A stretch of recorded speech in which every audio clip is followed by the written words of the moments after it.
రీసెంట్గా ఒక site visit చేశానండి. ఇది కొత్త ఇల్లు, ఇంకా ఓపెన్ కూడా చేయలేదు. ఇక్కడ చూస్తే ఓపెన్ అవ్వకముందే సీలింగ్ అంతా వాటర్ తోటి తడిసిపోయింది.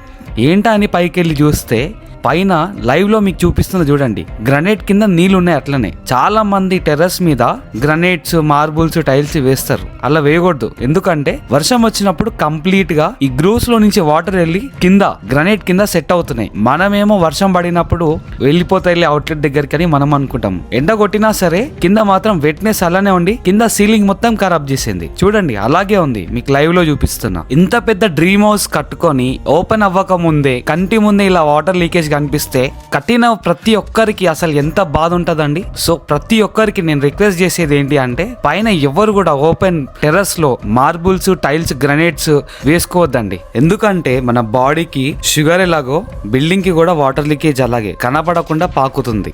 సో కంప్లీట్ గా డ్యామేజ్ అయ్యేంత వరకు కాకుండా ఇంట్లోకి వెళ్ళక ముందే ఒక్కసారి హ్యాండ్ ఓవర్ ఇన్స్పెక్షన్ చేయించుకోండి.